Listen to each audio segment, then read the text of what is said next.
অফিসাররা এবং আমাদের যারা ওখানে অন্যান্য কর্মকর্তা আছেন তারা জীবনের ঝুঁকি নিয়েই তাদের দায়িত্ব পালন করছেন। তারা যেন ততটুকু দূরত্বে যে গিয়ে থাকে, অর্থাৎ নিরাপদ স্থানে সরে যাওয়া। মানে এই মুহূর্তে ইরান ত্যাগ করার কোনো ব্যবস্থা নাই। তেহরান ইরান ছাড়াও আপনারা জানেন যে আমাদের আশেপাশে আরো কিছু দেশে প্রবাসী বাংলাদেশিরা আছে, যেমন ইরাকে আছে, সিরিয়াতে খুব বেশি নাই, লেবাননে আছে, আর জর্ডানে আছে। আমরা আমাদের এই দূতাবাসগুলোর সাথেও নিয়মিত যোগাযোগ রক্ষা করে যাচ্ছি। এই দূতাবাসগুলোতেও আমাদের হটলাইন চালু হয়েছে এবং তারা ওখানে প্রবাসী বাংলাদেশিদের সাথে নিয়মিত যোগাযোগ রক্ষা করে যাচ্ছেন। তবে মানে খুশির বিষয় হলো, আশার বিষয় হলো যে এই দেশগুলোতে এখন পর্যন্ত কোনো ধরনের আক্রান্ত হওয়ার কোনো সংবাদ আমাদের কাছে নাই। ফলে আমরা অন্তপক্ষে এই দেশে আমাদের যে বাঙালিরা আছেন, প্রবাসী বাঙালিরা আছেন এবং আমাদের দূতাবাসে যারা আছে তারা এখন পর্যন্ত মোটামুটি নিরাপদে আছেন। এবং এই শুধু এটাই না, আমাদের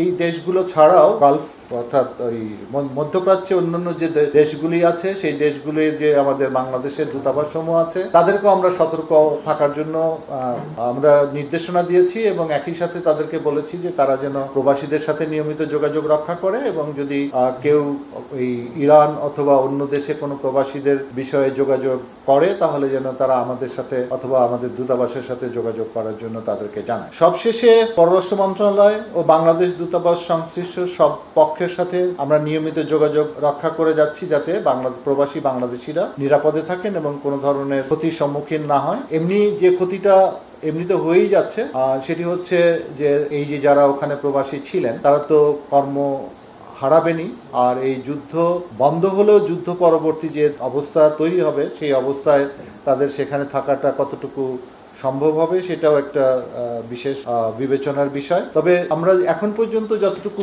দেখতে পাচ্ছি বা বুঝতে পারছি তাতে খুব সহজে যুদ্ধ বন্ধ হওয়ার আমরা এখন পর্যন্ত কোনো ধরনের মানে সিগন্যাল বা কোনো সম্ভাবনা এই মুহূর্তে দেখা যাচ্ছে না। তবে আমরা আশা করি এবং আমরা প্রত্যাশাও করি যে আমরা আন্তর্জাতিক সম্প্রদায়ের কাছে আমরা আহ্বানও জানাই যে যত তাড়াতাড়ি সম্ভব এই সংঘাত বন্ধ করে মধ্যপ্রাচ্যে শান্তি প্রতিষ্ঠা করা অত্যন্ত জরুরি, না হলে এই যুদ্ধের পরিণতি অত্যন্ত ভয়াবহ হতে পারে। এটি হচ্ছে যে আপনাদের মধ্যেও যদি কারো কাছে কোনো তথ্য থাকে যে আমাদের প্রবাসী বাংলাদেশি কোথাও কোনো অসুবিধার মধ্যে আছে, অনুগ্রহ করে আমাদেরকে জানাবেন। আমাদের হটলাইন আছে, জানালে আমরা চেষ্টা করব তাদের জন্য তাদের বিষয়ে ব্যবস্থা নেওয়ার জন্য। যে আমাদের অফিসাররা এবং আমাদের যারা ওখানে অন্যান্য কর্মকর্তা আছেন তারা জীবনের ঝুঁকি নিয়েই তাদের দায়িত্ব পালন করছেন, তাদের দায়িত্ব পালন করাটা অত্যন্ত গুরুত্বপূর্ণ।